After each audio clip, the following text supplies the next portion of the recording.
பரிசுத்தமுள்ள பிதாவே, இந்த காலை வேலைக்காக நன்றி சொல்லுகிறோம்.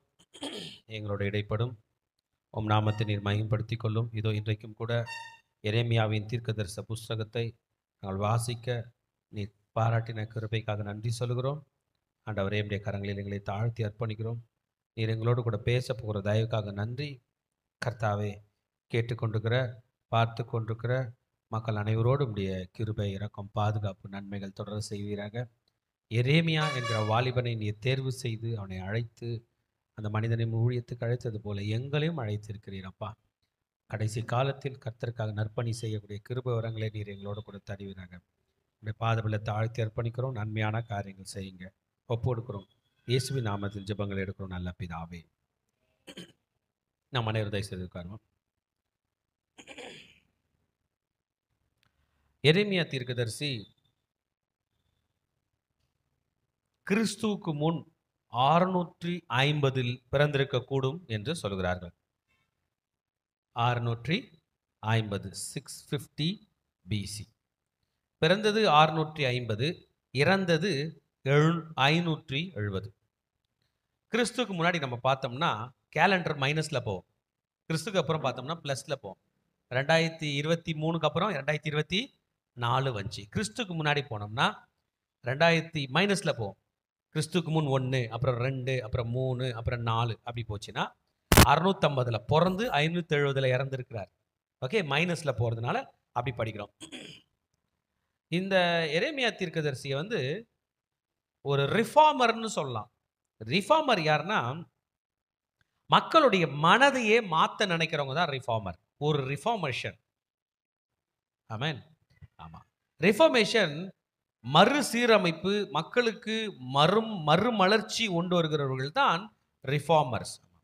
மார்ட்டின் லூத்தர் போல ஐயாக்கள், பெரிய ஆளுங்க ரிஃபார்ம் பண்ணியிருக்காங்க. நம்முடைய கிறிஸ்தவ மக்கள் கூட்டத்தை ரிஃபார்ம் பண்ணியிருக்காங்க. இவர்களை சீர்திருத்தவாதி என்று நம்ம சொல்லலாம். சீர்திருத்துறவங்க, மிஸ்டேக் இருக்கிற இடத்துல நின்று நியாயத்துக்காக குரல் கொடுக்கிறவர்கள். இந்த எரேமியா தீர்க்கதரிசி கூட ஒரு ரிஃபார்மர் போல தான் நம்ம இன்னைக்கு பார்க்க போகிறோம். எரேமியா தீர்க்கதரிசி வாழ்ந்த காலத்தில் உள்ள பிரச்சனைகளை அவர் எப்படி அட்ரஸ் பண்ணுறாரு, அவர் தனக்குள்ள பிரச்சனைகள் எல்லாம் தாண்டி எப்படி நின்று ஜெயிக்கிறார் என்பதை பற்றி நாம் இன்னைக்கு படிக்க போகிறோம். எரேமியா என்கிறது ஹீப்ரு மொழிக்கு அர்த்தம் ஏர், இம், இ, ஏ அப்படின்னு பேர் வருது. அது என்னன்னா, யெகோவா லூசன்ஸ், யாவே யாவே கட்டவிழ்க்கிறார் என்று அர்த்தமாகும். இன்னொரு அர்த்தம் கூட வருது, யெகோவா தேவன் எழுப்புகிறார் என்று அர்த்தம்.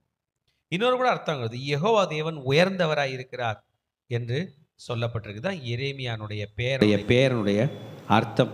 தெய்வ ஜனமே, இந்த எரேமியா தீர்க்கதரிசி ஒரு ஊழியம் செய்கிற ஆசாரிய குடும்பத்தில் பிறந்திருக்கிறார்.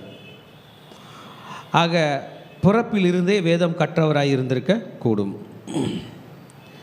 கிறிஸ்துக்கு முன் 627ஆம் ஆண்டு அதிகமாக செய்தி கொடுத்திருக்கிறார். இவர் 40 ஆண்டுகளுக்கு மேலே ஏறக்குறைய ஊழியம் செய்திருக்கிறார். தன்னோடு கூட உள்ள சக மக்களை கர்த்தர் பக்கம் திருப்பக்கூடிய திட்டத்தை வகுத்திருக்கிறார். நம்ம கூட நமக்கு மேலே உள்ளவங்க கிட்ட போய் போராடணும்னு அவசியம் இல்லை, கீழே உள்ளவங்களையும் கஷ்டப்படணும்னு அவசியம் இல்லை. நம்ம கூட சகஜமாய் பழகுகிறார்களே, அவங்களே ஜீசஸ் கையில் கொண்டு வந்தாலே போதும். He preached the word of God to his fellow citizens. தான் வாழ்ந்த காலத்தில் உடன் வாழ்ந்த மக்களுக்கு தேவனை பற்றியும், நியாயத்தை பற்றியும், நீதியை பற்றியும், நியாயப்பிரமாணத்தை பற்றியும் கற்றுக் கொடுத்திருக்கிறார். கர்த்தர் உயிரோட இருக்கிறார். we need to worship God. தேவனை நாம் வணங்க வேண்டும் என்பதையெல்லாம் அவர்தான் சொல்லி கொடுத்திருக்கிறார். இந்த அதிகாரங்களை படிக்கும்போது அவர் எவ்வளவு கஷ்டப்படுகிறார் என்று தெரியும். இன்ஜஸ்டிஸ்க்கு விரோதமாக குரல் கொடுத்திருக்கிறார். ஒரு இடத்துல தீங்கு நடக்கிறது என்றால் எரேமியா தீர்க்கதரிசி அந்த தீங்குக்கு விரோதமாக, ஏன் செய்கிறீங்க, ஏன் தீங்கு நடக்குதுன்னு ராஜாவை பார்த்து கூட குரல் கொடுத்துருக்கிறாரு. எந்த அளவுக்குனா அவரை தூக்கி பாழுங்கணத்திலலாம் போட்டிருக்காங்க, அந்த அளவுக்குலாம் அவர் குரல் கொடுத்திருக்கிறார். ஃபால்ஸ் வர்ஷிப், தேவன் இல்லாத இடத்துல அந்நிய தேவர்களை, தேவதைகளை, சிலைகளை வைத்து வழிபடும் போது அவர் போய் கண்டம் பண்ணியிருக்காரு. ஏன் பண்ணுறீங்க அப்படின்னு எதிர்த்து குரல் கொடுத்துருக்கிறாரு. அதனால் நிறைய பிரச்சனைகளை மாற்றிருக்கிறார். ஒரு பெரிய ரிஃபார்மர், சீர்திருத்தவாதியாக இருக்கிறார். என்னையா இந்த எரேமியா சொல்ல வராரா? எரேமியா என்ன சொல்ல வந்தார்னா, கடைசி காலத்தில் இருக்கிறோம், பாபிலோன் மன்னன் வருகிறான், வடக்கு பக்கம் இருந்து வருகிறான். இடத்தை கூட சொல்லிட்டார்.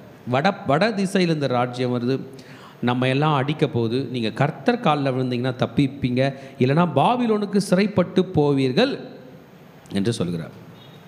அவர் எழுதின இந்த புஸ்தகத்தில் 45 சாப்டர்ஸ், முதல்ல உள்ள 45 சாப்டர்ஸும் யூதா ராஜ்யத்துக்கு வரப்போகிற நியாயம், யூதா ராஜ்யத்துக்கு விரோதமாக வரப்போகிற அந்த நியாய தீர்ப்பை பற்றி தான் எரேமியா தீர்க்கதரிசி அதிகமாக பேசியிருக்கிறார். 45, இந்த 52ல் 45 சாப்டரில் இதை தான் பேசியிருக்கிறார்.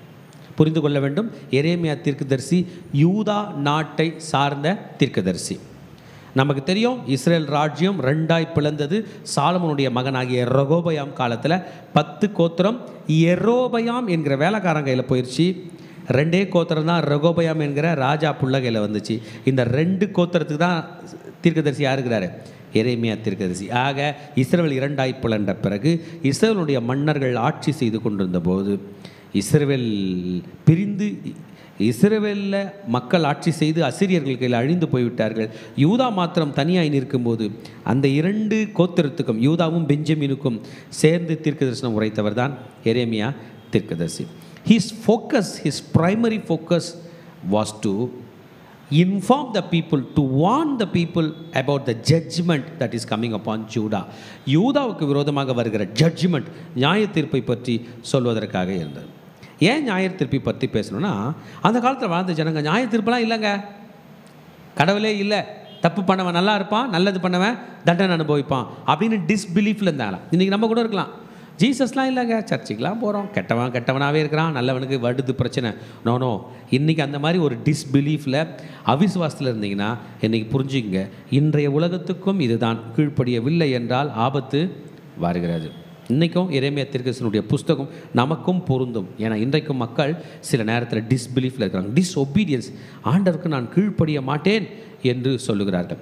இந்த நேரத்தில் தான் எரேமியா தீர்க்கதரிசி நின்று பாடல் வழியாக சொல்ல போகிறாரு, ரியலாக ஆக்ட் பண்ணி காட்ட போகிறாரு, சிம்பாலிக் ஆக்ட் சொல்ல போகிறாரு, அழுது காட்ட போகிறார், புலம்பி காட்ட போகிறார், மக்கள் எப்படியெல்லாம் மனம் திரும்ப வேண்டும் என்பதை நடித்து காட்ட போகிறார், ரொம்ப கஷ்டப்பட போகிறார். ஆனாலும் ஜனங்கள் தங்கள் துன்மார்க்கமான வழியை விட்டு வரப்போகிறதே இல்லை. They are going to have a false and insincere worship. சும்மா ஆலயத்துக்கு வந்து போயிருப்பாங்கன்னு நினைக்கிறேன், ஆண்டவரை ஒழுங்காக வணங்கவில்லை. இது பெரிய பிரச்சனையாய் மாறும் என்பதை இந்த தீர்க்கதரிசி கற்றுக் கொடுக்க போகிறார். ஹல்லேலூயா, ஆமென். எரேமியா தீர்க்கதரிசனத்தினுடைய முதல் அதிகாரத்துக்கு உங்களை வருக என்று வரவேற்கிறேன். கர்த்தர் உங்களை ஆசீர்வதிப்பாராக. ஒரு ஹல்லேலூயா சொல்லாமா? தேவஜனமே, ஃபர்ஸ்ட் சாப்டரில் 19 வசனங்கள் மாத்திரமே இருக்கிறது. இதுக்கு ஒரு செய்தி கொடுப்பேன், இதுக்கு ஒரு தலைப்பு கொடுப்பேன். என்ன தலைப்புனா, மனமில்லாத தீர்க்கதரிசி இன் அழைப்பு. வாப்பா ஊழியத்துக்கு போகலாம், ஐயோ நான் சின்ன பையனாக இருக்கிறேன், எனக்கு ஒன்றும் தெரியாது என்று சொன்ன ஒருவனுடைய அழைப்பு. ஒரு ஊழியக்காரர் எழுதுகிறார், வாழ்ந்த தீர்க்கதரிசிகளிலே ஒரு ஒரு ஒரு ஒரு ஜாம்போவானாக, ஒரு ரியல் தலைவனாக ஈப்ரு மக்கள் மத்தியிலே ஊழியம் செய்தது எரேமியா தீர்க்கதரிசி தான். அவரை கர்த்தர் அவருடைய வாலிபத்தில் அழைத்திருக்கிறார். சரி, எந்த காலத்தில் பிறந்திருக்காருன்னு பார்ப்போம். நாமெல்லாம் பிறக்கும்போது எந்த காலத்தில் நம்ம பிறந்தோன்னு நம்ம சொல்லுவோம். என்ன சொல்லுவீங்க? நீங்கள் பிறக்கும்போது பிரைம் மினிஸ்டராக யார் இருந்தது? நான் பிறக்கும்போது, ஸ்கூல் படிக்கும்போது, who is the prime minister of India? நான் படிக்கும்போது, the prime minister of India is mister Rajiv Gandhi. நான் பிறக்கும்போது இல்லை. Who is the president of India? The president of India is mister Zail Singh. நான் பிறக்கும்போது இல்லை. எப்படி பாருங்கள், who is the chief minister of India? Tamil Nadu, the chief minister of Tamil Nadu is doctor MG Ramachandran. எப்படி மாற்றவே முடியாது. நான் பிறக்கும்போது யாரோ அதான் என்னை பற்றி சொல்லணும்னா அது சொல்லணும். அப்போ எங்கள் ஊரோட பஞ்சாயத்து தலைவர் யார் இருந்தார்? மிஸ்டர் மோசஸ் என்கிற அந்த தாத்தா தான் ஊராட்சி மன்ற தலைவர். அழகாக ஃபிக்ஸ் பண்ணிட்டாங்க பாருங்க, அவ்வளோதான். எரேமியா வாழும்போது யார்?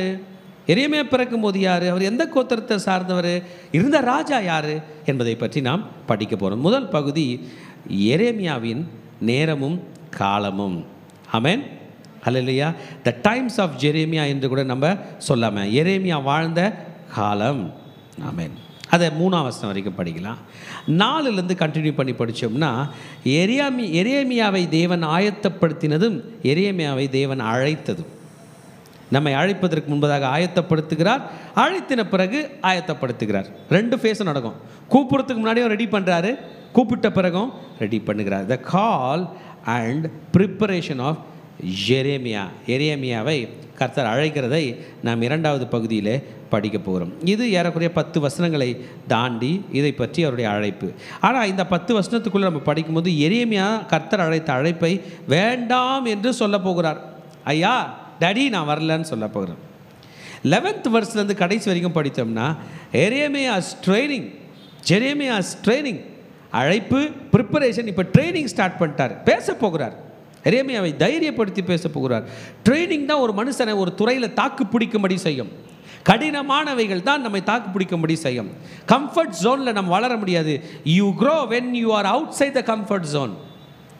எல்லாம் நல்லா இருக்குது, நான் கம்ஃபர்டபுளாக இருக்கேன், காலையில் இந்த டைம் இது நடக்குது இப்படியே இருக்குது, நல்லா இருக்குது, எனக்கு பிடிச்சிருக்கு. No you will not grow. இருக்கிறது மோசமான நிலையில் போகும். கூப்பிட்டு ட்ரைனிங் கொடுக்க போகிறார். 3ஐயும் பார்க்க போகிறோம். அவருடைய காலம், அவருடைய அழைப்பு, அவரை ஆயத்தப்படுத்தினது, அவருக்காக கர்த்தர் கொடுத்த பயிற்சி. முதல் வசனத்தை படிக்க கேட்போம். இவர் யார்? இவர் எந்த இனத்தை சார்ந்தவர்? இவன் தகப்பன் யார்? எந்த ஊரை சேர்ந்தவர் என்பதை படிக்க போகிறோம். ஆனோத்தின் குமாரன், இல்கியாவின் குமாரன் எரேமியா. ஆமென். இந்த எரேமியா தீர்க்கதரிசி தாம் பேரை சைன் போட்டார். இந்த வேறு எந்த தீர்க்கதரிசி பேரும் இல்லை. இந்த 52 சாப்டருக்கும் எழுத்தாளர் யார்? எரேமியா. அது மட்டும் இல்லை, புலம்பல்னு ஒரு புஸ்தகம் எழுதியிருக்கார். புலம்பி தள்ளி இருப்பார். ஆமாம், அந்த எருசலேமுக்காக, யூதா நாட்டுக்காக அவர் அழுததை நம்மால் பார்க்க முடியும். 40 ஆண்டுகள் ஒரு மாபெரும் ஊழியத்தை உண்மையாய் தைரியமாய் தன் முகத்தை கற்பாறையாக்கி கொண்டு ஊழியம் செய்த ஊழியக்காரன் தான் எரேமியா தீர்க்கதரிசி. தேவஜனமே, நம்ம இன்னைக்கு ஊழியம் பண்ணுறதுக்கு என்ன பாருங்களேன், இன்றைக்கி நீங்களும் நானும் ஊழியம் பண்ணுறதுக்கு நமக்கு டிஸ்கரேஜ்மெண்ட்டு நேற்றே ஸ்டார்ட் ஆயிடுச்சு. நேற்று நடந்த செயல் இன்றைக்கி நம்மளை ஊழியம் பண்ண விடாமல் தடுத்துருக்கோம். இந்த மனிதன் பிறக்கும் போதிலிருந்தே இவன் ஊழியம் செய்யக்கூடாதபடிக்கு டிஸ்கரேஜ்மெண்ட், அப்போசிஷன், தினந்தோறும் அப்போசிஷன், ஊழியம் செய்யக்கூடாதபடிக்கு தினந்தோறும் அவருக்கு பிரச்சனை. பிறந்த காலத்திலிருந்து இப்படியே பிரச்சனை. ஆனாலும் இவன் எப்படி ஊழியம் செய்ய போகிறான்? ஆனோத்தின் வழியில் பிறந்த இல்கியாவின் மகனாகிய எரேமியா. ஆமென். எருசலேமில் இருந்து ஒரு 3 மைல் தூரத்தில் தான் இது இருக்கான். இவர் பிறந்த இந்த ஆனோத் அந்த பகுதி, இவைகள் எல்லாம் இந்த இடத்துல இந்த லேண்ட் வந்து பெஞ்சமீனுக்கு கொடுக்கப்பட்ட நிலமா. நம்ம ஏற்கனவே படித்தோம். இப்போ நம்ம யூதானாலே யாரை தான் படிப்போம்? யூதா அண்ட் பெஞ்சமின். கொஞ்ச நாள் கழித்து அவங்கள தான் இஸ்ரவேல்னு சொல்ல போகிறோம். ஏன்னா பழைய இஸ்ரவேல் இல்லாமல் போயிடுச்சு, 10 கோத்திரம். இந்த நிலம், இவர் பிறந்து வளர்ந்த நிலம் வந்து ப்ரீஸ்லி சிட்டி, ஆசாரியர்களுக்காக பகுத்து கொடுத்த அந்த பட்டணங்களில் ஒன்று தான் இது. இந்த பட்டணங்களை பற்றி நீங்கள் படிக்கணும்னா யோசுவா 21ஆம் அதிகாரத்தை நீங்கள் படிச்சிங்கன்னா 18ஆம் வசனத்தில் குறிப்பாக இந்த பெஞ்சமினுக்கு கொடுக்கப்பட்ட இதை பற்றி சொல்லப்பட்டு இருக்கிறது. ஹல்லேலூயா. ஆமாம், இந்த இடத்தில் தான் எரேமியா பிறந்திருக்கிறார். இந்த எரேமியா பிறந்த காலத்தில் ஹிஸ்டோரி யாருன்னா யோசியா என்கிற ராஜா. ஹல்லேலூயா. யாரா? யோசியாவோட அப்பா பேர் போட்டிருக்குது. அது யார்? ஆமோனின் குமாரனாகிய யோசியா ஓட பீரியடில் இவர் பிறக்க போகிறார். அதன் பிறகு யோசியாவின் குமாரனாகிய யோயாக்கீம், அதன் பிறகு யோசியாவின் குமாரனாகிய சிதேக்கியா. எத்தனை ராஜாங்கள் பேர் படிச்சிட்டோம்? இப்போ 4 பேர், 3 பேரோட பீரியடில் இவர் இருக்கார். ஆனால் ஃபஸ்ட்டு அவங்க அப்பா பேரும் வருது. ஆமோன், யோசியா, பிறகு யோயாக்கீம், பிறகு சிதேக்கியா. ஆக இந்த பீரியடு ரொம்ப முக்கியமான பீரியட். ஏன்னா யோசியா ராஜா செத்த பிறகு கெட்ட காலம் வந்துருச்சுன்னு சொல்லலாம். எரேமியாவும் யோசியாவும் ஒரு எக்ஸலண்ட்டான டீமை கர்த்தர் அமைச்சிருந்தார். யோசியா யூதாவின் பிரபுக்களில் மிக முக்கியமான ஒரு பிரபுவாக இருந்தார். இந்த யோசியா ஒரு ரிஃபார்மராகவும் இருந்தார். ஏறக்குறைய தாவீதுக்கு ஈக்குவலாக இந்த யோசியா ராஜா செய்திருக்கக்கூடும் என்று சொல்லப்பட்டு இருக்கிறது. 8 வயதிலே ராஜாவாகிறான். ஆமோன் என்று சொல்லுகிற அவனுடைய தகப்பன் கொலை செய்யப்பட்டான் என்ற போது 8 வயசில் இவர் ராஜாவாயிட்டார். பேர் மறந்துடாதீங்க, அந்த பேர் அண்டர்லைன் பண்ணி வச்சுக்க. என்னதுங்க? யோசியா. 31 ஆண்டுகள் இந்த மனிதன் இருந்திருக்கிறார். இந்த காலத்தில் தான் எரேமியா பிறந்திருக்கார். அப்போ எரேமியாவும் யோசுவாவும் ஒண்டர்ஃபுல்லான காம்பினேஷன். ஒரு பொலிட்டிக்கல் லீடர், ஒரு ஸ்பிரிச்சுவல் லீடர். பொலிட்டிக்கல் லீடரால் மட்டும் எல்லாம் பண்ண முடியாது, கூட யார் வேணும்? Spiritual leader. ஸ்பிரிச்சுவல் லீடரால் எல்லாம் பண்ண முடியாது, கூட யார் வேணும்? Political leader. எக்ஸலண்ட்டாக பண்ணக்கூடிய ஒரு காலம்தான். ஆமென். நன்றாய் அவர் நிர்வகித்திருக்கிறார் இந்த ஓசியா ராஜா. இந்த ஓசியா ராஜா பற்றி நீங்கள் படிக்க வேண்டும் என்றால் அவருடைய அட்மினிஸ்ட்ரேஷன் எல்லாம் 2 ராஜாக்கள் 23ஆம் அதிகாரத்தில் நீங்கள் படிச்சிங்கன்னா இது சொல்லப்பட்டிருக்குது. குறிப்பாய் 11ஆம் வசனத்திலே இன்னும் நன்றாய் சொல்லப்பட்டிருக்கு. நிறைய டாக்குமெண்ட்ஸ் நம்ம கையில் இல்லை, ஆனால் பைபிள் இதை பற்றி என்ன பண்ணுது? தெளிவாக நமக்கு நரேட் பண்ணுகிறது. இந்த ஓசியா எவ்வளவு அருமையாய் ஆட்சி செய்தான். தன் தகப்பனாகிய தாவீதினுடைய வழியை விட்டு இடது பக்கம் வலது பக்கம் சாயாமல் நாட்டை ஆண்ட ஒரு உண்மையான மன்னன் என்று சொல்லப்படுகிறது. 2 ராஜாக்கள் 22:2, 2 நாளாக 34:2 இது சொல்லப்பட்டு இருக்கிறது. இயேசு கிறிஸ்துனுடைய வம்ச வரலாறிலே மத்தேயு 1ஆம் அதிகாரத்தில் நாம் 10-11 படிக்கும்போது இந்த யோசியானுடைய பெயர் கொடுக்கப்பட்டு இருக்கிறது. ஆமோன் தாய் பேர் ஜெடாய்டா, இதில் பிறந்தார். இவனுடைய தாத்தாவாகிய மனாசே ரொம்ப மோசமான ஆள், அவன் ரொம்ப கெட்டவன். ஆனால் இந்த பேரனாகிய மனாசே ரொம்ப அருமையான ஆள். இந்த யோசியாவோட கொள்ளு தாத்தா திரு எசேக்கியா அவர்கள் இன்னும் நல்ல ராஜா. ஆக தாவீது, எசேக்கியா, ஓசியா இவங்களாம் அருமையான மன்னர்களாக இருந்திருக்கிறார்கள். யோசியாவுக்கு 4 மகன்கள் இருந்திருக்கிறாங்க. அதில் ஜொஹன்னான், எலியாக்கிம் என்ற மகன்களுடைய பெயர் கொடுக்கப்பட்டு இருக்கிறது. சரி, ரிலீஜியஸ் ரிஃபார்ம். நாளாகமத்தின் புஸ்தகத்தை கண்டுபிடித்து வேதத்தின் சுருளை, பைபிளோட நியாயப்பிரமாண புஸ்தகத்தை பிடித்து கொண்டு மறுபடியுமாக எல்லாவற்றையும் கர்த்தர் கொண்டு வந்து எசேக்கியா ராஜா மூலியமாக, ஓசியா ராஜா மூலியமாக திரும்பவும் கொண்டு வந்ததை நம்ம பார்க்க முடிகிறது.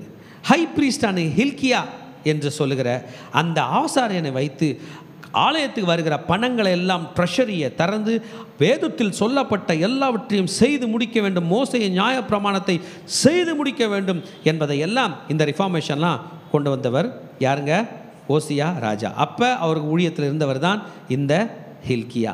இந்த ஹில்கியா அருமையாக குறிப்பாக பேஸ்-ஓவர், பஸ்கா பண்டிகை, சுக்கோத் பண்டிகை எல்லாவற்றையும் சரியாய் நேர்த்தியாய் நடத்தி கொடுக்க வந்தவர் தான் இந்த ஓசியா, ஜோஷியா. ஓகே, இதில் பார்த்தோம் என்றால் அது மாத்திரமல்ல, பேகன் காட்ஸ், கர்த்தருக்கு பிரியமில்லாத எல்லா சிலை வழிபாடுகளை எதிர்த்து அவைகளை சுட்டெரித்த பெருமை இந்த யோசியா ராஜாவை சாரும். நாளாகமத்தின் புஸ்தகத்தில் சொல்லப்பட்டவைகள் எல்லாம் செய்வதற்காக இந்த மனிதன் செய்தது நமக்கு தெரியும். உல்தால் என்று சொல்கிற தீர்க்கதரிசியை ராஜா என்கரேஜ் பண்ணி அவங்க சொன்னது அவர் கீழ்ப்படிந்து நடந்ததும் நமக்கு தெரியும். 2 ராஜாக்கள் 22:15 ஹுல்தா என்று சொல்லுகிற ஒரு பெண் தீர்க்கதரிசியை பற்றி சொல்லப்படுகிறது. அவங்க சொல்கிறதெல்லாம் ராஜா செய்து இருக்கிறார். ஆமென். இவருக்கும் அசிரியன் எம்பையருக்கும் நிறையா சம்பந்தங்கள் இருக்கிறது. நியோ பாபிலோனியன் எம்பையருக்கும் சம்பந்தம் இருக்கிறது, எகிப்துக்கும் சம்பந்தம் இருக்கிறது. ஆனால் புரிஞ்சுங்க, கிமு 609 நேகோ என்று சொல்கிற 2ஆம் நேகோ என்று சொல்கிற ஒரு மன்னன், முக்கியமான விஷயம் கவனிங்க, ஐபிராத்து நதியிலிருந்து கடந்து அவர் வேற எங்கேயோ சண்டைக்கு போகிறார். தேவையில்லாமல் நம்ம ஓசியா அவங்கள போய் மோதி செத்து போகிறார். காலிங் பெருசு தான் இல்லை? ஆமாம். நேகோ 2 மெகிதோ என்கிற இடத்துல ஓசியாவை பார்த்ததும் கொண்டானா, பேசவே இல்லை. ஏன் கொண்டான்னு நமக்கு தெரியல. 2 ராஜாக்கள் 23-29 வல்லமையாய் வாழ்ந்த ஒரு மனிதனுடைய மரணம் முடிஞ்ச பிறகு இஸ்ரவேல், இந்த யூதா ராஜ்யம் எவ்வளோ கஷ்டப்படுதுன்னு நமக்கு தெரியுது. இதை படிக்கும்போது எனக்கு ஒன்று ரொம்ப புரியுது. போகாத இடந்தனிலே போக வேண்டாம், வஞ்சனைகள் செய்வாரோடு இணங்க வேண்டாம், துன்மார்க்கருடைய ஆலோசனையில் நடவாமலும் பாவிகளுடைய வழியில் நில்லாமலும். பாவிகளுடைய வழியில் நிற்கக்கூடாது. அவன் பாவம் அப்படின்ற ஒரு புரோட்டோகாலோட வரான். யார் நின்னாலும் அதை பண்ணி தான் ஆவான். நம்ம போய் நின்னாலும் பண்ணி தான் ஆவான். அவருடைய மரணம் இன்றைக்கும் எல்லாருக்கும் மனம் வருத்தம் கொடுக்கக்கூடிய ஒரு விஷயமா இருக்குது. டிவைன்லி இன்ஸ்பயர்டு ராஜா யோசியா என்ன பண்ண போகிறாரு? மறிக்க போகிறாரு. ஆனால் அவரோட கூட கூட்டணி அமைத்த எரேமியா அவர் இல்லாமல் எவ்வளோ கஷ்டப்பட்டு ஊழியம் செய்ய போகிறார் என்பது தெரியும். ஒருவேளை ஓசியா ராஜா இருந்திருந்தா திரும்பவும் தாவீது போல பண்ணியிருப்பாரோ என்கிற எண்ணம் எல்லாருக்குள்ளும் இருக்கிறது. He was one of the better kings of Judah, jealous for God. தேவனுக்காக பக்தி வைராக்கியமாய் இருந்தான். 8 வயதிலே அவன் வேலைக்கு ராஜாவானவன். 8 வயதில் எப்படி அவன் வந்திருப்பான்? அவன் தாய் அவனுக்கு அவ்வளவு நல்ல காரியங்களை கற்றுக் கொடுத்தான். He had an aggressive campaign to purify Israel. இஸ்ரவேலை பரிசுத்தப்படுத்தினான். இன்னைக்கு இத்தனை ஜபங்கள், பாடல்கள், ஆராதனைகள், கூட்டங்கள்லாம் எதுக்கு? நம்மை நாமே பரிசுத்தப்படுத்திக் கொள்கிறோம். அவர் வார்த்தை என் வாயில் என் வாய் மூலிமா உங்கள் காதில் விழுது, உங்கள் வாய் மூலிமா நம்ம காதில் விழுது, மாற்றி மாற்றி அவர் வார்த்தை வரும், நம்ம பரிசுத்தப்படுகிறோமே. இதை தான் அவர் செய்தான். God called both of them to serve God. Each one supported each other. ஒருத்தர் சப்போர்ட் பண்ணாங்க. சடனாக யூதாவுக்கு ஒரு கொடுமை நிகழ்ந்தது. மன்னன் யோசியா மறிக்கிறான். ஓசியாவுக்கு பிறகு யோயாக்கீம், பிறகு சிதேக்கியா. ரொம்ப கொடுமையான நிலையில் வந்தது. அவருடைய பாவம் அக்கிரமம் பெருகி எல்லாரும் சிறை பிடிக்கப்பட்டு பாபிலோனுக்கு போகிற அளவில் நடந்து விட்டது. இதுதான் ஸ்டோரி. ஓசியா ராஜாக்கு அப்புறம் யூதா நாட்டினுடைய என்ன ஸ்டார்ட் ஆயிடுச்சு? வீழ்ச்சி ஸ்டார்ட் ஆயிடுச்சு. காரணம் என்னன்னு பைபிள் சொல்லுது? மிலிட்ரி பவரா? நோ, ஸ்பிரிச்சுவல் பவர் இல்லை. If you are strong spiritually you can win any battle. Focus on spirituality. இன்றைக்கி காலையில் நம்ம ஜபம் பண்ணியே நிறைய காரியங்களை சாதிக்கலாம். கவலைப்படாதீங்க தேவஜனமே. ப்ரே பண்ணிட்டு ஒரு காரியமும் செய்வோம். கர்த்தருக்கு பிரியமானவைகளை செய்வோம். கர்த்தர் நம்மை ஆசீர்வதிப்பாராக. அவருடைய அழைப்பு, த கால் அண்ட் ப்ரிப்பரேஷன். எரேமியாவை கர்த்தர் அழைக்கிறார். எப்படி சொல்லி அழைக்கிறாராம்? 4th verse படிங்க. கர்த்தருடைய வார்த்தை எனக்கு உண்டாகி அவர், நான் உன்னை தாயின் வயிற்றில் உருவாக்கும் முன்னே உன்னை அறிந்தேன், நீ கர்ப்பத்தில் இருந்து வெளிப்படும் முன்னே நான் உன்னை பரிசுத்தம் பண்ணி உன்னை ஜாதிகளுக்கு தீர்க்கதரிசியாக கட்டளையிட்டேன் என்று சொன்னார். ஆண்டவர் சொல்றாரு, நீ பூமியிலே இல்லைப்பா, என் பிளான்ல இருந்த. எப்படி இருந்த? நம்மளை நீங்கள் திங்க் பண்ணி பாருங்க. நம்மளாம் பூமியிலே இல்லை, ஆனால் அந்த பூமிக்கு வந்துருக்குறோம். அப்போனா என்ன அர்த்தம்? அவரோட பிளானில். என் முன்னாடி ஒரு மைக் இருக்குது. இந்த மைக் இன்றைக்கி என் கையில் இருக்குது. இந்த மைக் இல்லாத போதும் யாரோ ஒருத்தரோட பிளானில் இருந்துச்சு. என் கையில் ஒரு பைபிள் இருக்குது. இந்த பைபிள் அழகான வடிவத்தில் என்கிட்ட இருக்குது. இது வர்றதுக்கு முன்னாடி யாரோ ஒருத்தரோட பிளானில் இருந்துச்சு.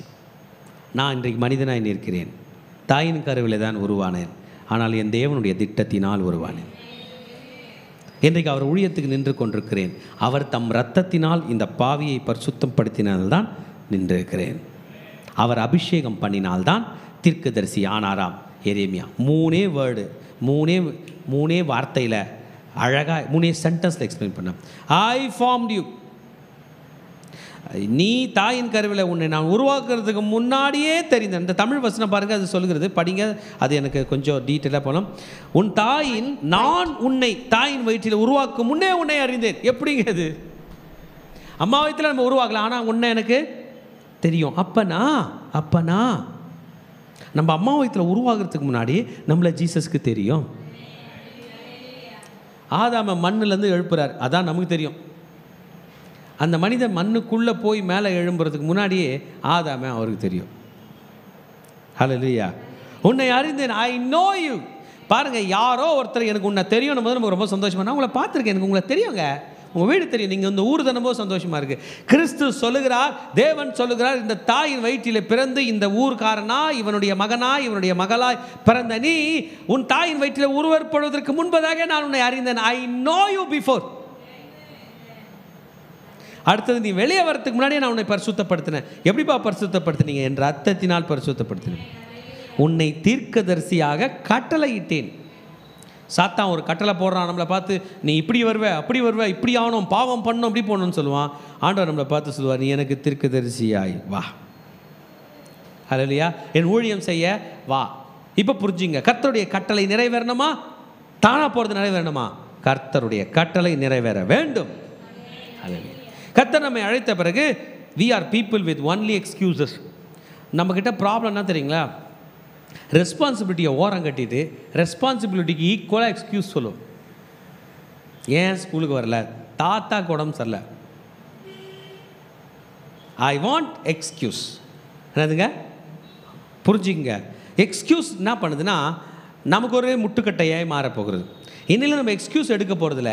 we are going to face our trouble. ஆமாம் சார், இன்றைக்கி வராது, என் மேலே தப்பு, நான் நாளைக்கு மாற்றிக்கிறேன். இதான் excuses are not going to bring us anywhere. we will reach nowhere. இப்போ நம்மளால் எக்ஸ்கியூஸ் கொடுக்க போகிறார். அவர் ஊழியத்துக்கு கிடைக்கும் போது 17 வயசா.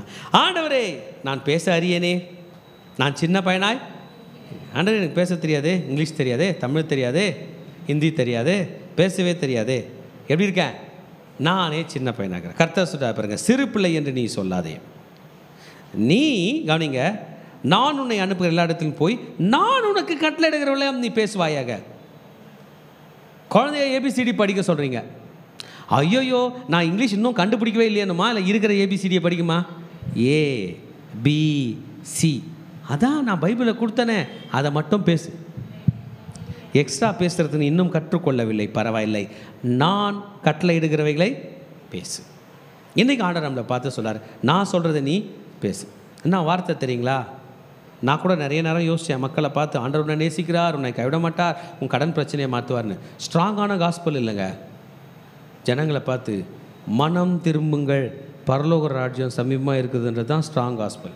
இல்லைனா ஜீசஸ் அவர் தானே தலைவர், அவர் வரும்போது சொல்லியிருப்பார், ஏழைகளே எல்லாரும் வாங்க, உங்களை பணக்காராக்கிறேன், கஷ்டத்தோடு வரவங்களாம் வாங்க, உங்களுக்கு கஷ்டத்தை மாற்றுறேன். இல்லை, நீ மனம் திரும்பினால் உனக்கு வாழ்க்கை உண்டு என்பதை இயேசு சுவிசேஷமாக அறிவித்தார். That is good news. What is good news? நீ திருந்தினா நீ வாழ்வ. I will make you to live. ஆமேன். இதைத்தான் அவர் சொல்ல போகிறார்.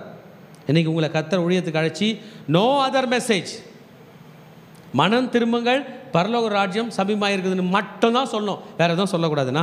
நம்ம சொல்லுவோம், ஆண்டவரே என்னை விட்டுருங்க, ஒரு பாட்டு பாட சொன்னால் பாடுறேன், வாசிக்க சொன்னால் வாசிக்கிறேன், ஒரு டான்ஸு கூட ஆடிடுற ஆண்டவரே, இல்லை அப்படியே போயிட்டு கூட வந்துடுற ஆண்டவரே, இந்த வார்த்தை மட்டும் சொல்ல மாட்டேன். சொல்கிறாரு, நீ அவர்களுக்கு பயப்பட வேண்டாம், உன்னை காக்கும்படிக்கு நான் உடனே இருக்கிறேன். நீ அவங்கள பார்த்துன்னா சொல்லணும், ரிப்பண்ட், மானம் திரும்புடா. ராஜா வந்தாரா, அவனை பார்த்து ஃபஸ்ட்டு சொல்லு. சிதேக்கியா வந்தார்னா சொல்லு, யோயாக்கீம் வந்தான்னா சொல்லு, சே ரிப்பண்ட். ஆமேன். பண்ணிட்டு என்ன பண்ணிட்டாராம், கையை நீட்டி வாயை தொட்டாராம். இனிமே உன் வாயில் வேறு எதுவும் வராது, என் வார்த்தை தான் வரும். ஹல்லேலூயா. அன்னைக்கு நம்ம முடிவெடுக்கலாம். ப்ளீஸ் லிசன் பண்ணுங்கள். வீணான வார்த்தைகள் 3 வேர்டில் முடிக்க பார்க்கலாம். நான் உன் மேலே கோபமாகறேன், அதோடு முடிச்சுட்டு போயினேக்கலாம். அது எப்படி கோபமாக இருக்கிறேன்றது பெரிய எலாபரேஷனாக பண்ணி, என் கையில் ஒரு கொம்பு இருந்துச்சு, உன்னை மண்டையை அடிப்பேன், அதை பண்ணுவேன், அதை பண்ணுவேன், எனக்கு இப்போ மட்டும் ஆத்திரம் அப்படிலாம் வேணாம். Let's not elaborate. Let's elaborate the word of God. Let's reduce our words. ஊழியத்துக்கு வந்த யோவான் ஸ்நானகன் இயேசுவை பார்க்கும்போது சொன்னார், நான் சிறுக அவர் பெருக. எப்படிங்க ஜீசஸை பெருக வைக்க முடியும்? நம்ம ஒல்லி ஆகிட்டு அவரை குண்டாக்குறதா? அந்த அண்டர்ஸ்டாண்டிங் இன்னும். என் வார்த்தை குறையும், அவர் வார்த்தை பெருகும்.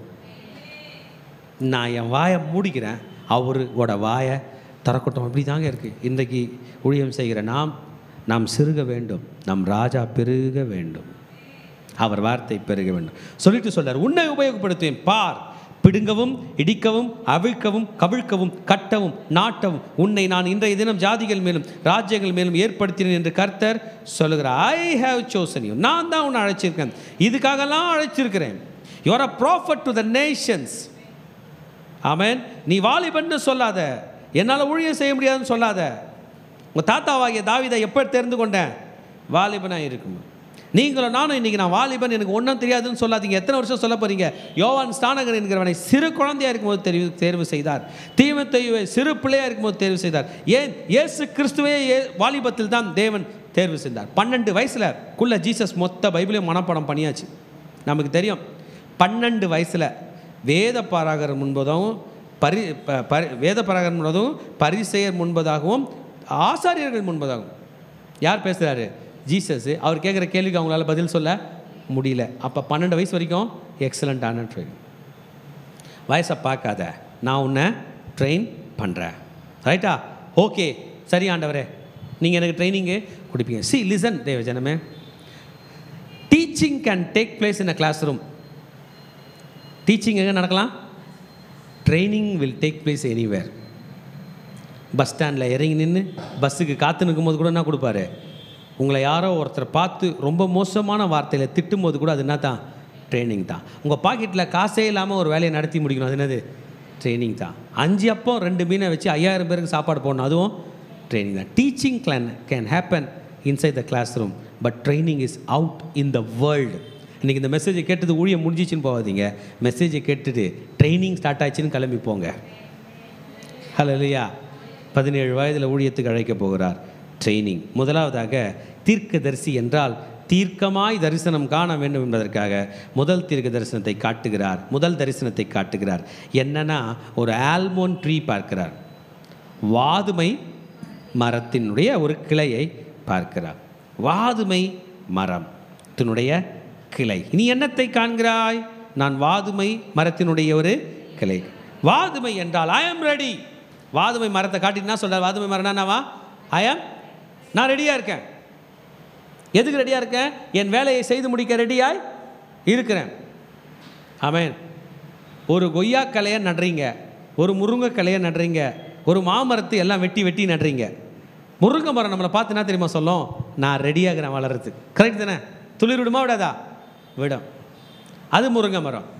ஆனால் இந்த ஆல்மோன் ட்ரீன்றது அது ரெடியாக வளர போகிறதுக்கு அர்த்தன்றது எங்கேருந்து வருதுன்னா, சொல்லுங்கள் எங்கேருந்து வருது? ஆரோனுடைய துளிர்த்த கோல். ஆரோனுடைய துளிர்த்த கோல் வந்து இந்த வாதுமை கிளை தான். நைட்டு வச்சாரு, காலையில் போனால் என்ன ஆச்சு? பூ பூத்து காய் காய்த்து பழம் பழுத்து இருந்துச்சு. ஆமென். It is a miracle. Aaron's almond branch is a miracle. 17ஆம் அதிகாரம் 8ஆம் வசனம். எண்ணாகமத்தின் புஸ்தகம் நீங்கள் படிச்சீங்கன்னா, மோசே போய் ஆசரிப்பு கூடாரத்துக்குள் பார்க்கிறார். லேவி கோத்திரத்தினுடைய கோல் துளிர்த்திருக்கிறது. அது ஆரோனுடைய தொழில். அது பூ பூத்து காய் காய்த்து பழம் பழுத்திருக்கிறது. God's powerful way is being manifested here. தேவனுடைய வல்லமையின் வழி ஒரு ராத்திரியிலே வந்திருக்குது. ஆமென். நம்ம முருங்கை செடிக்கு வந்துடும். முருங்கை செடி கிளை விடுமா? விடும். கிளை விட்டு இலை விட்டு இலை விடும்.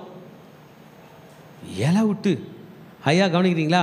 பூ பூத்து முருங்கை காய் காய்த்து, அதில் 1 2 நம்ம இப்போ பறித்து குழம்பு செய்கிற மாதிரியே இன்னொன்று பழுத்து காஞ்சியும் போய் ஒரு நைட்டில் கிடைக்குமா? அந்த ப்ராசஸ் தான். அது ஒரு 6 மாதம் 1 வருஷத்தில் நடக்கும், இல்லை 2 வருஷத்தில் நடக்கும். கர்த்தருடைய ப்ராசஸ் சில நொடிகளில் சில மணி நேரங்களில் நடக்கும். இதுதான் சொல்ல போகிறார். வாதுமை மரனாலே என்ன தான்? The power of God is manifested. சொன்னதை தீவிரமாய் செய்வார். எப்படி செய்வாரா? தீவிரமாக. மரித்தோர் எல்லாரும் உயிரோட ஏஞ்சிக்க போகிறாங்க. மரித்தோர், நான் ஒரு காட்சி கண்டேன். அந்த காட்சியில் என்னன்னா, வெறும் மண் இருக்குது. மண்ணில் இந்த ஆளுங்க அப்படியே எழுந்து தூங்கி எழுந்துக்கிற மாதிரி எழுந்துக்கிறாங்க. அப்படியே எழுந்து உட்காடுறாங்க. நான் ஆண்டவரே அப்படின்னு நான் பண்ணும்போது, இதான் மகனே உயிர்த்தெழுதல் என்று சொன்னார். ஹல்லேலூயா. ஆமென். நான் என் வேலையை தீவிரமாய் முடிப்பேன். Resurrection power of Jesus Christ. இயேசு கிறிஸ்துனுடைய ரிசரக்ஷன் பவர். மரித்தோர் எத்தனை ஆண்டுகள் கழித்து எழுகிறார்களோ, இயேசு எவ்வளோ நாள் எழுந்தாரு? 3 நாளிலே எழுந்திருக்கக்கூடிய கிருபையை கர்த்தர் கொடுத்தார். இதுதான் ஆல்மெண்ட்ரியோட நிலை. ஒரு ஹல்லேலூயா சொல்லமா? 13ஆம் வசனத்திலிருந்து 16ஆம் வசனம் வரைக்கும் படிப்போம். கர்த்தருடைய வார்த்தை 2ஆம் தரம் எனக்கு உண்டாகி, அவர் நீ காண்கிறது என்ன என்று கேட்டார். பொங்குகிற பானையை காண்கிறேன், அதன் வாய் வடக்கே இருந்து நோக்குகிறது என்றேன். அப்பொழுது கர்த்தர் என்னை நோக்கி, வடக்கே இருந்து தீங்கு தேசத்தினுடைய குடிகள் எல்லார் மேலும் வரும்.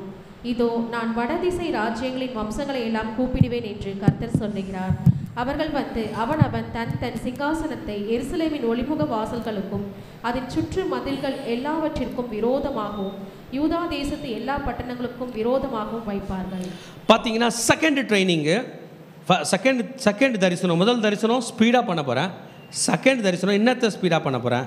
வட திசையிலேருந்து வராங்க. என்ன வராங்கன்னா, இவர் ஒரு பாத்திரத்தை பார்க்குறாரு. அது என்ன பண்ணுது? பானை பொங்குது. பொங்குற பானைனுடைய முகம் எந்த பக்கம் இருக்கான்? வடக்கு திசையில். இஸ்ரவேலுக்கு வட திசையில் என்ன இருக்குது? பாபிலோன் இருக்குது. அவங்க வராங்க, ஸ்பீடாக வராங்க, பொங்கி இருக்கிறாங்க. பொங்குற பானையை என்ன பண்ணுவீங்க? நம்ம வீட்டில் அடுப்பில் பால் கொதிக்க வச்சுருந்துருக்கோம், அரிசி பொங்க விட்ருக்கோம். நீங்கள் ஓடி போய் அதை சிம்மில் வைக்கிறதுக்குள்ளே என்ன ஆகிடும்? கரெக்டாக சொன்னீங்க. கண்ட்ரோலே பண்ண முடியாது. ஜஸ்ட்டு த மினிட்டில் போய் பண்ணவே முடியாது. பொங்குறது அதை பொங்கிட்ட பிறகு அப்படியே பொங்கி ஃபுல்லாக ஊற்றிடும். உங்கள் கேஸ் ஸ்டவ்வே நீங்கள் திரும்பி க்ளீன் பண்ணோம், பெரிய ப்ராசஸ். இதில் பல பேர் பல நேரம் நம்ம தோற்று தான் இருக்கிறோம். அதுக்கு தான் என்ன பண்ணுவாங்கன்னா, பொங்குதுன்னு தெரிஞ்சதுமே அங்கே நின்றுப்பாங்க. இன்றைக்கி எரேமியா தீர்க்கதரிசி சொல்கிறாரு, பொங்கிக்கிட்டு இருக்குதுடா, கேர்ஃபுல்லாக இருங்க. The judgement is ready. This is the judgement for Judah's chronic idolatry. யூதா கர்த்தருக்கு விரோதமாய் சிலை வழிபாடு செய்ததற்கு இது ஸ்டார்ட் ஆயிடுச்சு, பொங்கி கொண்டு இருக்கிறது. அவர்கள் வருகிறார்கள், அவர்களோட முன்னால் யுத்தம் செய்ய முடியாது. இந்த வார்த்தையை சொன்னதும் அந்த ராஜாலாம் என்ன சொல்லுவாங்கன்னு நினைக்கிறீங்க நீங்கள்? பிரதர் சிஸ்டர், 2 வழி இருக்குது. பிரதர் சிஸ்டர், படிடா படிடா படிடான்றாங்கல்ல, அவங்க சொல்கிறது கேட்டு ஒரு வழியில் படிக்கலாம். படிடான்றாங்களே, அவங்க வாயை ஈஸியாக அடைக்கலாம். 2 வகையில் தப்பிக்கலாம். ஒன்று படிச்சுட்டு தப்பிக்கலாம், இன்னொன்று நீ வாயை மூடு, நீ வாயை திறந்தாலே எனக்கு கெட்டது தான் என்ன பண்ணலாம், வாயை அடைக்கலாம். உடனே நம்ம சொல்லுவோம், நல்லது சொன்னால் இங்கே இடம் இல்லைன்ட்டு நம்ம வாயை மூடிட்டு போயிடுவோம். ஆனால் ஆண்டவர் அப்படி விட மாட்டார். அவன் திருந்துற வரைக்கும் நீ சொல்லு. கரெக்டு தானே? 2 வகையில் தப்பிக்கலாம். ஒன்று படித்து தப்பிக்கலாம், இன்னொன்று சொல்கிறாங்களே. ஆமாம், அலாரம் அடிக்கும் போது அடித்து அலாரத்தை சவுண்டு கேட்டு ஏஞ்சிக்கலாம். இல்லைனா அலாரத்தை ஒரு தட்டிட்டு ஆஃப் பண்ணிட்டு படுத்துடலாம். இன்றைக்கி சொல்கிறாரு, நீ உங்களுக்கு அலாரமை போல இருப்ப. ஆண்டவரே தலையில் தட்டினாங்கலாம், எப்படி அஞ்சாமல் திரும்பி எழுந்து சொல்லு. பாரு, நீ அவங்களுக்கு நல்லது தான் சொல்லுவ, ஆனால் அவன் உன்னை திட்டுவான், அவனை அசிங்கப்படுத்துவான், அவமானப்படுத்துவான். உன் முகத்தை கற்பாறையாக வைத்துக்கொள். ஆமேன். இதோ தேசம் அனைத்துக்கும், யூதாவின் ராஜாக்களுக்கும், அதன் பிரபுக்களுக்கும், அதன் ஆசாரியர்களுக்கும், தேசத்து ஜனங்களுக்கு எதிராக நான் உன்னை இன்றைய தினம் அரணிப்பான பட்டணமும் இருப்பு தூணும் வெண்கல அலங்கும் ஆக்கினேன். பயப்படாத எரேமியா, எல்லாருக்கும் நீ சொல்லுவ, எல்லாரும் உன்னை அடிப்பான், உன்னை அடிக்கிறவெல்லாம் செத்துருவான், ஆனால் நீ வாழ்வ. ஆமேன். You are going to fight a good fight. You may seem to be a loser, but you are the winner at the end. உன்னை அதற்காக தான் வைத்தேன். அவர்கள் விரோதமாக யுத்தம் பண்ணுவார்கள், ஆனாலும் மேற்கொள்ள மாட்டார்கள். திருச்சபையே, தேவ பிள்ளையே, ரட்சிக்கப்பட்ட மகனே மகளே, உனக்கு விரோதமாக எழும்புகிற யுத்தங்களை பார்த்து நீ பயப்படுகிறாய். நீ பயப்பட வேண்டிய அவசியம் இல்லை. அவர்கள் உன்னை மேற்கொள்ள மாட்டார்கள். கிறிஸ்தவ வழியில் அதுதான். We lose today to win tomorrow. We lose many battles to win the great battle. இன்றைய தோல்வி என்னுடைய நாளைய வெற்றியை நிர்ணயிக்கப் போகிறது சொன்னார். உன்னை ரட்சிக்கும்படி நான் உன்னுடனே கூட இருக்கிறேன் என்று கர்த்தர் சொல்லுகிறார். நாம் எழுச்சி நிற்க போகிறோம். அன்றைக்கு கர்த்தர் நமக்கு வெற்றி தர போகிறார். நம்மை ரட்சிக்கும்படி கர்த்தர் நம்மோடு கூட இருக்கிறார். நம்மை ஆசிரிக்கும்படி கர்த்தர் நம்மோடு கூட இருக்கிறார். நமக்கு விரோதமாக யுத்தம் பண்ணுகிறவர்கள் நமக்கு விரோதமாக மேற்கொள்ள மாட்டார்கள். எப்படியா? என்னை ரட்சிக்கும்படி தேவனோடு கூட இருக்கிறார். என் செய்தி கேட்டுக்கொண்டிருக்க தேவ ஜனமே, டோன்ட் பி ரிலக்டன்ட். கர்த்தருடைய அழைப்பை நீ குறைவாய் எண்ணாதே மகனே மகளே. கர்த்தருடைய அழைப்பிலே உனக்கு நம்பிக்கை இல்லை என்று நினைக்காதே. கர்த்தரே உனக்கு பராக்கிரமசாலியாய் உன்னோடு கூட உன்னை நடத்தப் போகிறார். உன்னை அவர்கள் மேற்கொள்ள மாட்டார்கள். உன்னை காப்பாற்றும்படியாக, உன்னை ரட்சிக்கும்படியாக நான் உன்னுடனே கூட இருக்கிறேன். They will not overcome you. அவர்கள் உன்னை மேற்கொள்ள மாட்டார்கள் என் மகனே. உன்னை காப்பாற்றுவேன். Nobody shall prevail against thee. உனக்கு விரோதமாக மக்கள் மேற்கொள்ள போகிறதில்லை. நான் உன்னோடு கூட இருக்கிறேன் உன்னை ரட்சிக்கும்படி. I am there to save you. I am there to deliver you. உன்னை காப்பாற்றும்படி இருக்கிறேன் என்று சொல்கிறார். திருச்சபையே, இன்றைக்கு நம்ம ஆண்டவருடைய சந்நிதியில் சரணடைய போகிறோம். ஆண்டவரை நம்பி அவருடைய ஊழியத்துக்கு நிற்க போகிறோம். கர்த்தாவே, நீர் எங்களோடு கூட இருக்கிறபடியால் நன்றி ஆண்டவரே. என்னை அர்ப்பணிக்கிறேன் அப்பா, என்னை அர்ப்பணிக்கிறேன்.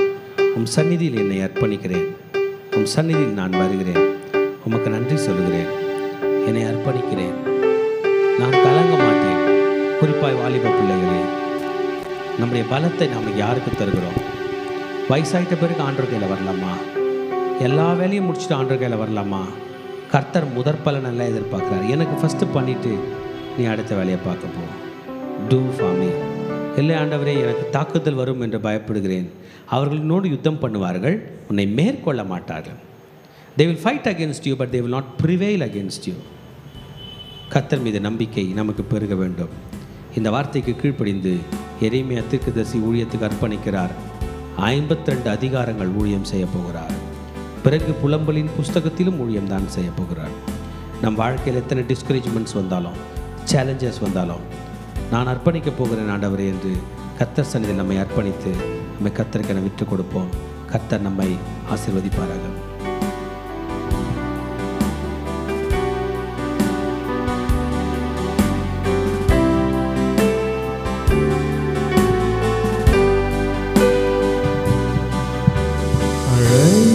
அழைத்தவரே அழைத்தவரே என் ஊழியத்தின் ஆதாரமே.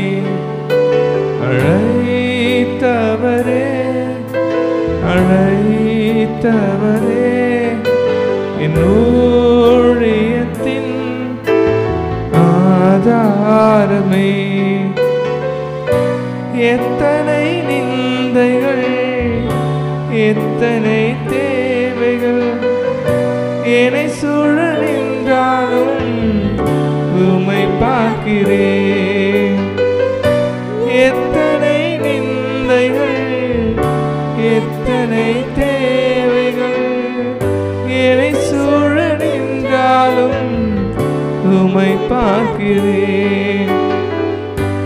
உத்தம ஊழியன் என்று நீ சொல்லிடும் ஒரு வார்த்தை கேட்டிட உண்மையாய் ஓடுகிறேன். உத்தம ஊழியன் என்று நீ சொல்லிடும் ஒரு வார்த்தை கேட்டிட உண்மையாய் ஓடுகிறேன். அழைத்தவரே அழைத்தவரே என் ஊழியத்தின் ஆதாரமே. அழைத்தவரே அழைத்தவரே என் ஊழியத்தின் ஆதாரமே. என் ஊழியத்தின்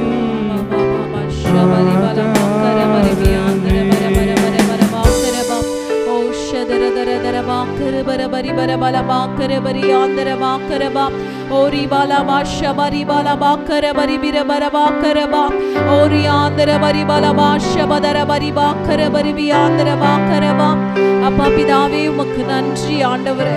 இந்த ஆசீர்வதிக்கப்பட்ட இந்த காலை வேளையில எரேமியா தீர்க்க தரிசன புஸ்தகத்தின் வாயிலாக எங்களோடு கூட நீர் பேசினரே அப்பா. நீர் அழைத்தவர், நீர் உண்மையுள்ளவர் ஆண்டவரே.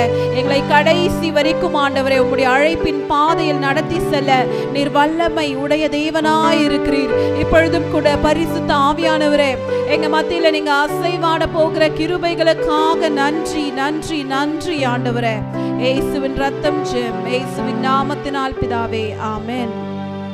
எரேமியா 1வது அதிகாரம் 5வது வசனம் இப்படியாய் சொல்லுகிறது.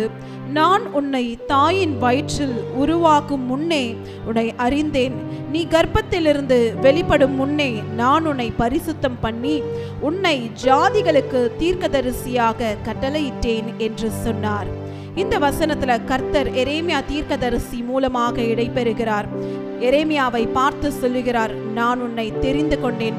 உன் தாயின் வயிற்றில் நீ உருவாகுவதற்கு முன்பாகவே உன்னை நான் அறிந்து கொண்டேன். நீ கர்ப்பத்தில் வெளிப்படும் முன்பாகவே நான் உன்னை பரிசுத்தப்படுத்தி உன்னை ஜாதிகளுக்கு தீர்க்கதரிசியாக ஏற்படுத்தினேன் என்று கர்த்தர் சொல்லுகிறார். இந்த வசனத்தை நாம் வாசிக்கும் போது இன்றைக்கு கர்த்தர் ஒரு புதிய நம்பிக்கையை கர்த்தர் நமக்கு கொடுக்கிறார். இங்கு கர்த்தர் சொல்லுகிறார், நான் உன்னை தாயின் வயிற்றில் உருவாக்கும் முன்பாகவே நான் உன்னை தெரிந்து கொண்டேன் என்றார். இந்த நாள்ல கூட கர்த்தர் என்னோடு கூட இடைபெற்று கொண்டிருக்கிறார். என் மகளே, நீ எத்தனையோ தடவை நான் உன்னை ஊழியத்திற்கு அழைத்த பிறகும் நான் அதற்கு பாத்திரவான் அல்ல, நான் அதற்கு தகுதியற்றவள் என்று நீ சொல்லுகிறாய். ஆனாலும் கூட நீ தாயின் கருவில் உருவாகுவதற்கு முன்பாகவே உனக்கு எந்த தகுதியோ எந்த படிப்போ எந்த அந்தஸ்தும் வருவதற்கு முன்பாகவே நான் அன்றைக்கே உன்னை தெரிந்து கொண்டேனே, உன்னை பெயர் சொல்லி அழைத்தேனே. இப்பொழுது நீ வந்து என்கிட்ட நீ காரணம் சொல்றிய, எனக்கு சரியான ஞானம் இல்லை, எனக்கு சரியான குவாலிஃபிகேஷன் இல்லை, எனக்கு சரியான பேச்சு திறன் இல்லைன்னு நீ உன்னையே நீ வந்து ஏமாற்றி கொண்டு இருக்கிறாயே என்று கர்த்தர் என்னோடு கூட இடைபெற்று கொண்டிருக்கிறார். எத்தனையோ தடவை கர்த்தர் என்ன ஒரு ஊழியம் தரும்போது கூட இதை செய் மகளே என்று சொல்லும் போது நான் அநேக காரணங்கள் சொன்னது உண்டு. இந்த வேளையில கர்த்தர் எனக்கு அதை நினைப்பூட்டுகிறார். எத்தனையோ தடவை உன்னுடைய அழைப்புல நீ நிற்க கூடாதபடிக்கு எத்தனையோ காரணங்களை நீ சொல்லி கொண்டு இருக்கிறாய். ஆனாலும் கூட நீ தாயின் வயிற்றில் நீ உருவாக்கத்துக்கு முன்பாகவே நான் உன்னை பரிசுத்தப்படுத்தினேனே, நான் உன்னை தெரிந்து கொண்டேனே, நீ அந்த அழைப்பில் நீ ஏன் நிற்க மாட்டாய் என்று கர்த்தர் என்னோடு கூட இடை பெற்று கொண்டிருக்கிறார். இந்த நாளிலும் கூட ஒரு விசையாக நம் தேவனுக்கு முன்பாக நம்ம அவருடைய சமூகத்துல நம்மை அர்ப்பணிப்போமா. அவர் நம்மை அழைத்தது உண்மை, அவர் அழைத்தவர் உண்மையுள்ளவர். நம்ம இந்த நேரத்துல தேவனிடத்துல நம்மளை விட்டு கொடுக்க போறோம். ஆண்டவரே, மீண்டுமாக அப்பா நீங்க அழைத்த அழைப்புல நிற்க எங்களை நீங்க தகுதிப்படுத்துங்கப்பா, எங்களை நீங்க பரிசுத்தப்படுத்துங்கப்பா.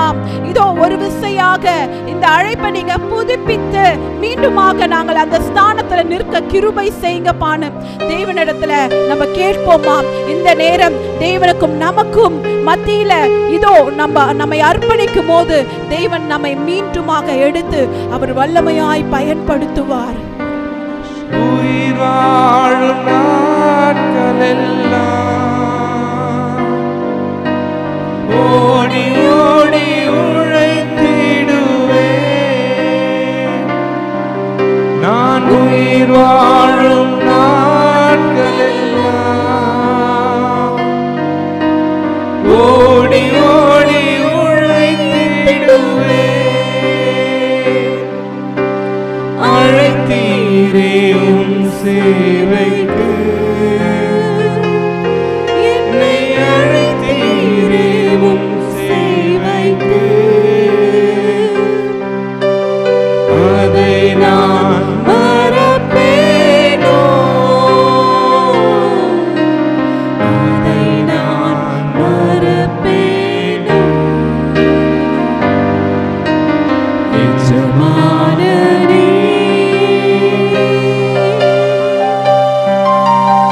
என் இயேசு ராஜனே, என் எண்ணமெல்லாம் என் நீக்கமெல்லாம் உம் சித்தம் செய்வதுதானே. என் எண்ணமெல்லாம் என் நீக்கமெல்லாம் உம் சித்தம். வலது கையை மேலே உயர்த்தி சொல்லி, எஜமானனே, எஜமானனே,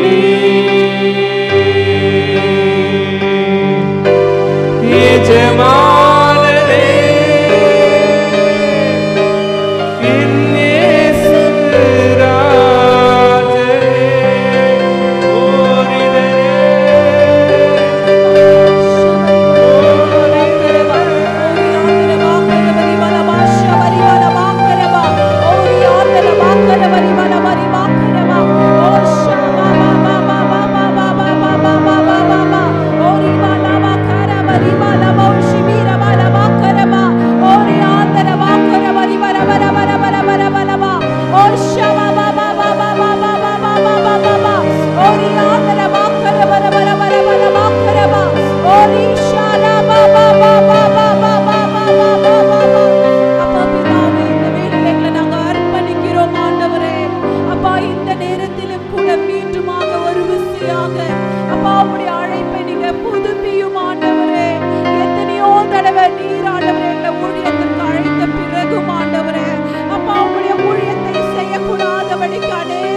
உணராமல் நாங்க போயிருக்கோமே.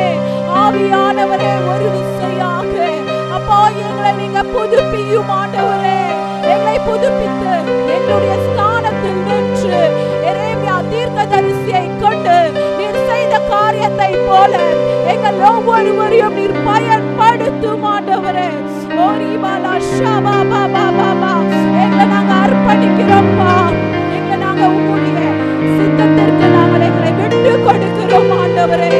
ஓரிபாலா ஷபா கராபா ரியாந்தரா பாகராபா ஓரிபாலா ஷபா பாபா பாபா ஓரிபாலா ஷபா ரிபாலா பாகராபா எங்களை நாங்க இந்த நேரத்தில் அர்ப்பணிக்கிறோம் ஆண்டவரே.